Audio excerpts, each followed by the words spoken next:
우리가 다 잘 아는 한스 크리스티안 안데르센 다들 아시죠? 어릴 적에 우리가 다 또 동화 이런 거 다 읽어봤고요. 그 중에서 성냥팔이 소녀라는 얘기가 있습니다.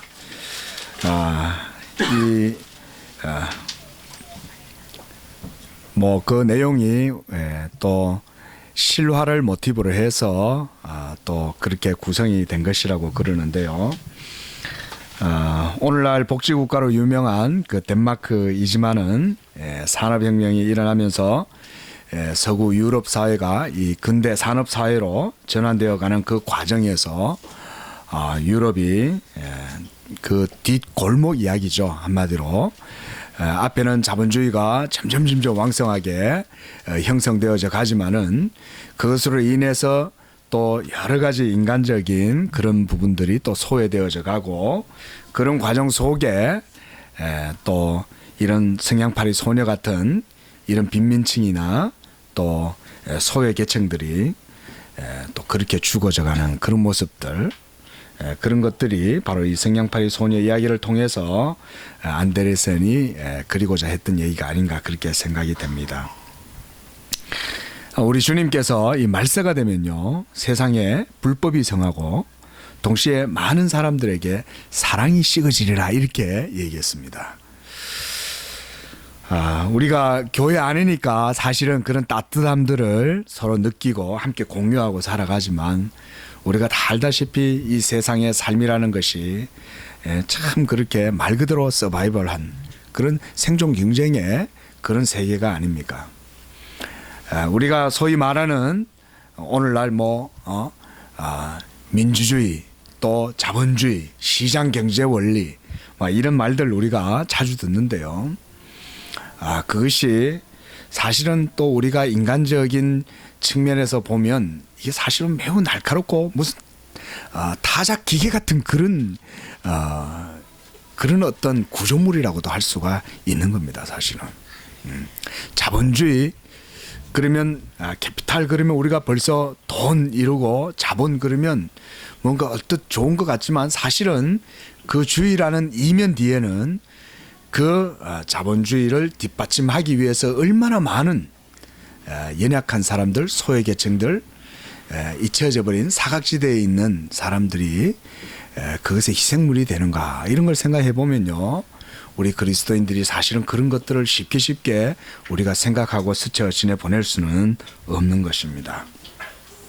그만큼 세상이라고 하는 것이요, 항상 주님의 때이든지 그 이전든지 동서고금을 막론하고 어느 때이든지 이 세상은 사랑 없이는 살아갈 수가 없는 그런 것임에도 불구하고 이 세상에서 진정한 사랑을 찾아보기는 또한 동시에 어려운 것 같습니다. 우리 인간은 참으로 연약한 존재인 것 같습니다. 우리 사람은요, 이 법이나 규칙, 규범 이런 어떤 삶의 형식이 없이는 사실 삶을 영위할 수가 없습니다. 사과도 귤도 오렌지도 어떤 과일도 껍질이 있어야 이 과육이 그 상태가 유지가 되고 그렇게 하죠. 껍질이 없이는 우리가 그 과일을 제대로 먹을 수가 없습니다. 동시에 인간이 또 연약한 존재이기 때문에 이 삶의 법칙이나 규범 같은 형식들이 또 인간에게 부과되면 또 사람은 그것을 또한 견디기를 어려워합니다. 참 이르지도 못하고 저르지도 못하는 것이 연약한 인간이에요. 법칙, 규범, 법, 질서 이런 것이 강제적으로 부여되면 사람은 그것을 벗어나서 마음껏 자신의 욕망을 따라 행하고 싶어 합니다. 그리고 자기 안에서 솟아오르는 그 욕정을 마음껏 해소하려고 하지만 갖가지 법과 규제, 규범, 사회의 질서, 규칙 이런 것들이 올가매고 있어서 그것이 항상 불편하게도 느껴지기도 합니다. 심지어 그것이 자신을 정죄하는 것 같아서 기분이 나쁩니다. 그래서 어떤 사람들은 법이라는 말만 들어도 불쾌해하는 사람도 있어요. 그래서 무정부주의자들이든 뭐 무정부주의에 대한 물론 뭐 관점이 여러 가지가 있겠지만 그 중에서도 무엇보다 이 소수의 그런 계층들의 권리를 스스로 지켜야 한다. 막 이런 이제 주장을 가지고 또 그런 일들을 벌이는 사람들도 있죠. 제가 말씀드리는 건 뭐냐면 사람이 그렇게 연약하다는 거예요. 우리 사람은 법이 없으면 살 수 없지만 또 그 법이 부과되면 그 법 때문에 또 괴로워해요. 그래서 이쪽으로 기울면 이리 꺾이고 또 저쪽에서 바람이 불어서 확 또 쏠리면 그쪽으로 꺾이고, 그래서 이런 것을 볼 때 인간이 참으로 갈대와 같은 존재이다. 이 그 팡세를 쓴 우리 파스칼이 그런 얘기를 했죠. 인간은 생각하는 갈대다. 갈대. 제가 이 말을 좀 생각을 해봤어요. 설교를 준비하는 과정에서 과연 인간은 갈대이긴 하나 생각하는 갈대인가? 그게 아닌 것 같아요. 제가 볼 때는 생각하니 갈대인 것 같아요. 네. 생각을 하니 그 법이 견디기가 어렵고 때때로 그 법이 없으니 그 법을 세우고 그러면서 그 상관에서 늘 고심하고 고뇌하고 그러는 것 같습니다. 근데 성경에서도요 인간을 갈대라고 그래요. 근데 성경의 관점은 조금 달라요. 성경에서 인간을 갈대라고 할 때는 연약하고 상처받고 죄로 말미암아 부러지고 깨진 상처받은 영혼을 말할 때 갈대라고 얘기합니다. 주님은 상한 갈대도 꺾지 않는다 이렇게 말씀하셨죠. 그때 성경이 말하는 인간을 갈대라고 하는 것은 바로 죄로 말미암아 병들고 부패하고 상하고 지친 그 영혼의 불쌍히 여기는 표현이 바로 이 갈대입니다. 이처럼 인간은요 참으로 연약한 존재임에 분명합니다. 여러분들 어떠세요? 우리들 스스로는 어떻게 생각하십니까? 혹시 여러분들은 하나님 이외에 다른 것이 여러분들을 지탱해주는 부목이 돼서 여러분들 붙들고 있다고 생각해서 혹시나 여러분들은 강하다고 생각하는 것은 아닙니까? 나를 지지해주고 붙들어주고 있는 부목들이 그것이 재산일 수도 있고 내 명예일 수도 있고 나의 사회적 경험일 수도 있고요. 그런 것들이 쌓이고 쌓여서 나를 붙들고 있어서 내가 튼튼한 존재인 것 같다. 혹시 이런 생각을 하시면 안 된다는 거예요. 여러분 우리 사람은요 하나님 없이는 한시도 살아갈 수가 없습니다. 한시도. 여러분들의 영혼 가운데 하나님의 임재와 그리고 여러분들의 영혼이 그분을 의지하고 바라보는 그 믿음이 없이 사그러들면 여러분들은 반드시 어느 한쪽으로 치우치게 되어 있습니다. 하나님 없이는요 법 위에 바르게 설 수 없고 또 그 법 없이도 살아갈 수가 없습니다. 하나님이 계시면 법 위에 바르게 설 수 있고 그리고 그 법 때문에 여러분들의 자유도 침해를 당하지를 않습니다. 자유할 수 있습니다.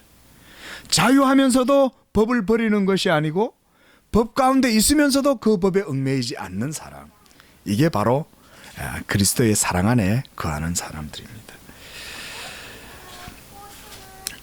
그래서 이 두 측면, 소위 갈대처럼 이렇게 불면 이리 가고 저리 불면 저리 가고 이리 꺾이고 저리 꺾이고 그러면 어떡하란 말이냐 이렇게 탄식 섞인 물음을 던질 수 있을 겁니다. 그런데 그때 성경의 유일한 답은 바로 사랑입니다. 사랑. 베드로 사도는요 사랑은 허다한 허물을 덮는다 그랬습니다. 그리고 이 사랑은 특별히 무슨 사랑이냐면 그리스도의 사랑입니다. 예수 그리스도께서 우리를 사랑하시는 그 사랑으로 인하여 우리가 이 모든 연약함을 넉넉히 이긴다는 것입니다. 여러분 사실 사람은요 자기 스스로도 자신을 감당할 수 없습니다. 그걸 모르고 처음에 막 젊은 시기에 청춘을 막 시간을 낭비하면서 아무렇게나 살죠. 하나님 없이도 내 스스로 살아갈 수 있을 거라 생각하죠. 자기 속에는 막 번뜩이는 충동이 있고 지각이 있고 지혜와 지식이 있는 것 같고 자신의 육체의 아름다움이 있고 자기의 육체의 아름다움을 따라서 이 세상을 마음껏 누리고 즐기고 고상하고 아름답게 미학적인 그런 삶도 추구할 수 있을 것 같고 말이죠.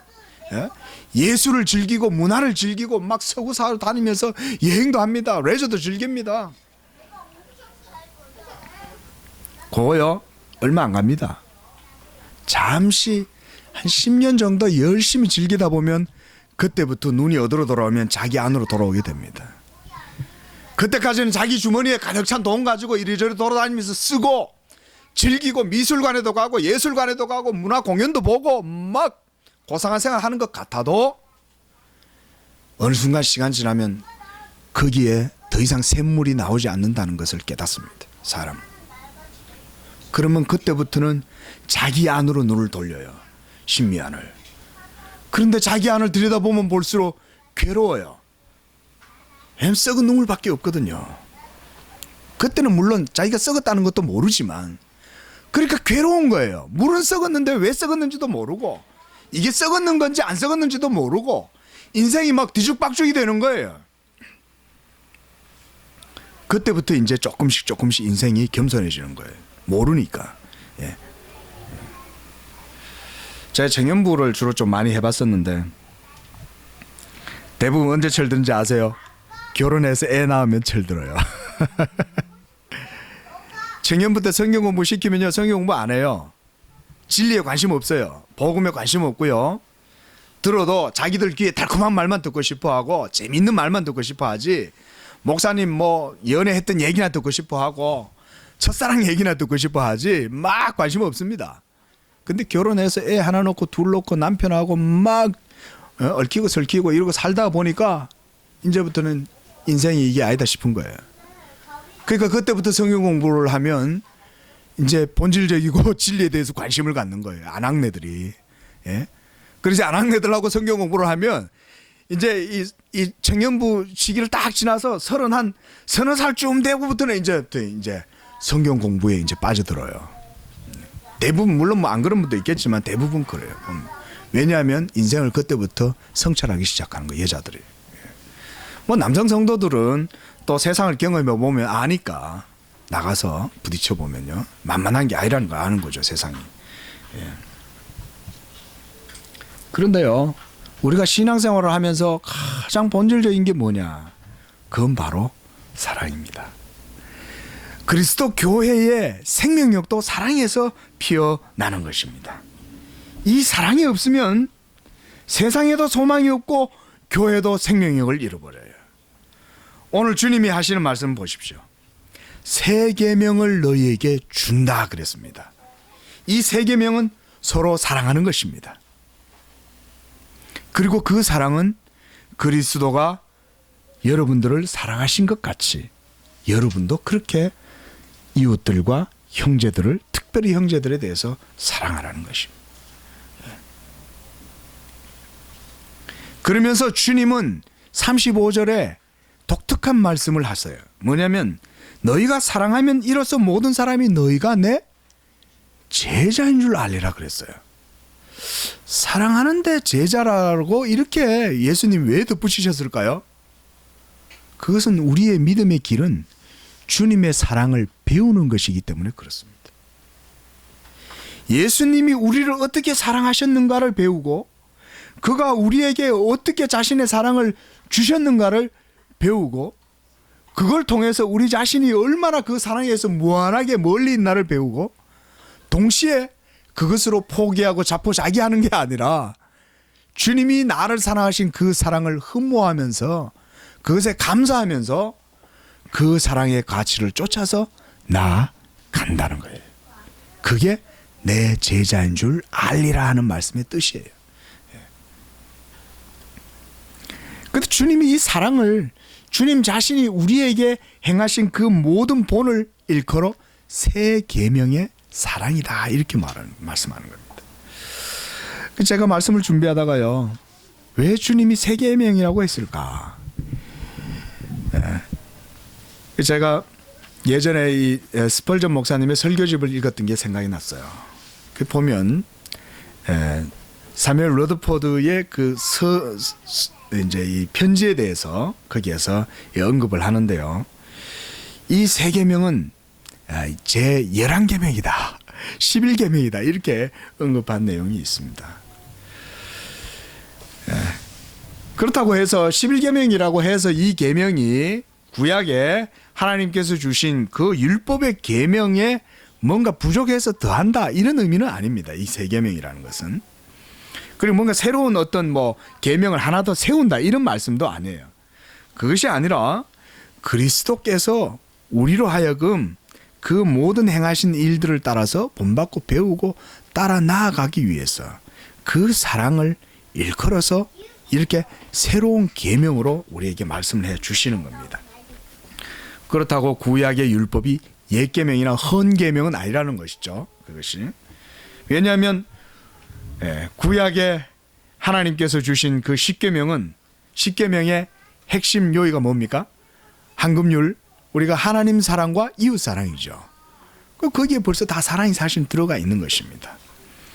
근데 여기서 주님이 말씀하시는 것은 뭐냐면 내가 너희를 사랑한 것 같이 너희도 그것을 본받아 서로 사랑하라. 이 말씀을 새 계명으로 우리에게 주시는 것입니다. 성숙한 그리스도인이 될수록 그리스도의 은혜를 알아가고 그럴수록 더욱 사랑하는 마음이 넓어지고 커져가는 것이 우리 그리스도인의 신앙의 삶입니다. 우리가 사랑하는 성도의 전형적인 모형을 어디서 찾을 수 있죠? 바로 초대교회에서 찾을 수 있죠. 초대교회 성도들은 성령이 충만하게 임하고 그랬을 때 비로소 진정한 그리스도인의 모습을 보이게 되었습니다. 그래서 안디옥에서 그리스도인이란 말을 처음 들었다 그랬을 때 그 그리스도인이란 말은 뭐냐면 이 세상 사람들의 사고와 가치관, 기준과는 다른 사람들이다라고 하는 의미가 깔려 있습니다. 우리 교회도 이런 그리스도의 교회가 될 수 있는 줄로 믿습니다. 예. 세상 사람들이 봤을 때 저 사람들은 자본주의 논리? 시장 경제 원리? 그냥 그런 식으로 하는 거 아니네.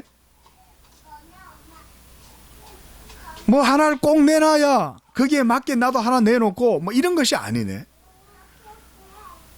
그저 예수를 믿는다고 하면서 그 예수가 자신들을 사랑한다고 하면서 그리고 예수가 자신들을 위해서 모든 걸 다 주었다고 하니까 그들도 그와 같이 하네? 이거예요. 이게 초대교회 그리스도인들이 세상 사람들에게서 받은 평가였어요. 그러므로 우리가 그것을 우리의 모델로 충분히 삼을 수가 있는 것이죠. 그러므로 초대교회에 있어서 그리스도인들은 세속적인 존재의 가치 이상의 사람들을 의미하는 것이었어요. 바로 거기에서 우리는 영적인 사람과 세속적인 사람과의 차이가 어떻게 드러나게 되는지를 볼 수가 있습니다. 말 그대로 세속적인 사람의 모습은 그리고 그의 한계는 율법에 의해서 한정돼요. 오른편 뺨을 때리면 왼편 뺨을 때리고, 그리고 소 한 마리를 훔쳐가면 그 소 한 마리 값에 대해서 갚고, 이게 말 그대로 율법이 정해준 규칙이죠. 그런데 그것 이상으로는 행할 수가 없는 것입니다. 그러나 주님은 율법의 진정한 사랑의 의미를 십자가를 통해서 우리에게 보여주었어요. 우리가 때리면 주님은 맞고 십자가에서 그 모든 죄를 다 거기서 해소시켜 주시는 거예요. 우리가 죄를 지었을 때 그 모든 죄를 십자가에서 다 해소시켜 주시고 자기의 죽으심과 고난과 의로 그걸 모두 다 해소시켜 주세요. 그래서 그리스도의 사랑으로 하나님의 의가 만족되게 해주세요. 이건 우리가 절대로 가다할 수 없는 무한한 하나님의 사랑임에도 불구하고 그럼에도 우리가 그것을 늘 따라 힘쓰고 나아가야 할 계명인 것입니다. 계명. 이것은요 결코 여러분 자연인의 본성을 가지고는 주님의 이 사랑을 쫓아가거나 배울 수가 없습니다. 이것은 오로지 그리스도의 교회만이 할 수 있어요. 예수 그리스도를 믿는 교회만이 이 그리스도가 행하신 이 사랑의 이 본을 쫓아서 행하고 나아갈 수가 있습니다. 어떻게요? 어떻게요? 자연인으로서는, 사람의 능력으로서는 율법의 그 한계를 넘어설 수 없다면서요. 어떻게요? 아니요. 이미 그리스도가 할 수 있는 길을 열어놨어요. 그것이 바로 그리스도의 십자가입니다. 우리가 예수 그리스도께서 십자가에서 이루신 그 모든 의를 믿을 때에 그 십자가의 능력이 믿는 자 가운데 역사하여 그것이 여러분들로 하여금 이 율법에서 명하신 하나님 사랑과 이웃 사랑을 가능하게 하는 것입니다. 이게 바로 십자가의 능력이에요. 우리가 예수 그리스도를 믿을 때에 그리스도께서 십자가에서 다 이루신 그 의가 성령을 통하여 내게 임하면 우리 안에 그리스도의 마음이 임하게 되고, 그 마음이 임하면 자연스럽게 초대교회의 모습이 드러나는 겁니다. 무슨 초대교회의 모습을 다시 리바이벌 하려고 뭔가 카피를 하려고 인위적으로 애를 쓸 필요가 없어요. 무슨 성령 운동을 해가지고 초대교회처럼 만들 필요가 없어요. 그것은 모두 다 오해예요. 잘못된 시각이에요. 그냥 예수님을 진실로 믿기만 하면 우리 안에 사랑의 시작이 이루어지는 것입니다. 스타트하고 그때부터 시작해서 시동이 걸려서 계속해서 그리스도인의 삶 가운데, 그리스도의 교회 가운데 사랑이 불붙기 시작하는 거예요. 제가 이 말씀을 준비한 거는요, 연초라서 준비를 해봤어요. 그리고 기도하면서 전 부목사지만, 제가 또 우리 목사님 계시지만, 전 제 입장에서 또 어떻게 우리 교회 올 한 해 또 좀 첫 설교인데 한번 말씀을 드려볼까. 단연코 사랑이었습니다. 그런 오해를 하지 마십시오. 제가 사랑의 원자탄은 아닙니다. 사랑에 자신이 있어서 이 설교를 하는 거 아닙니다. 제가 솔직히 고백하는데 고민 정말 많이 했습니다. 그래서 제가요, 사랑에 대한 설교를 얼마나 했나 생각해 봤더니 이게 두 번째. 예, 저번에 한번 했고 오늘 또 하고, 그 전에 또 다른 교회에서 섬기면서 한번 한 것 같기도 한데요. 왜냐하면 사랑이라는 설교를 하려면요 엄청 부담스러워요. 물론 이론적이고 신학적으로 접근하려면 쉬워요. 예. 뭐 하나님은 사랑의 본질이 되시고 뭐 이런 설명하는 건 쉬워요. 중요한 건 뭐예요? 사랑은 그 사랑이 드러나야 사랑이거든요. 예. 저한테 사랑이 얼마나 드러나나 이런 거 생각해 봤는데, 이 설교를 준비하는데 마침 또 왜 그렇게 주변에서 들어가라는 일을 많이 일어나는지 모르겠어요. 그래서 막 내 기도가 부족하구나. 그러면서 제 속에 사랑이 없으니까 막 이런 생각까지 나는 거예요.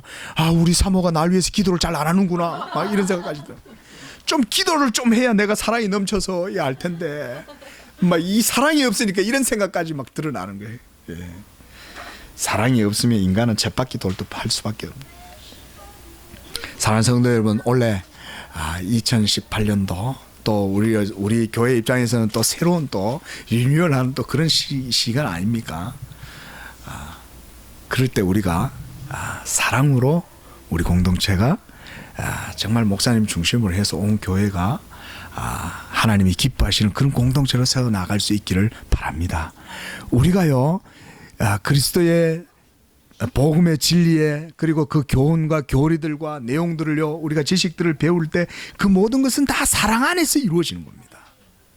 그리고 그 모든 것들이 다 사랑에 의해서 시너지 효과를 누리고, 그렇게 해서 모든 공동체와 성도가 하나가 되어가면서 그러는 가운데 그리스도의 지식이 여러분들의 삶을 열정적이게 하고, 그렇게 하는 거예요. 그 사랑이 피어나면 그 공동체에서 또 꿈이 막 소망이 일어나고 꿈이 비전이 막 일어나는 거예요. 하고 싶네. 예? 야, 전도도 하고 싶고, 이 삼성 R&D 전부 다 막 성령의 불로 다 녹이리라 막 이런 것도 이 사랑의 마음이 없으면 불가능. 내가 뭐 좀 아니까 우리 교리 이거 좀 아는 지식 가지고 너들 다 와서 배워 이런 거 절대로 안 된단 말이에요. 예?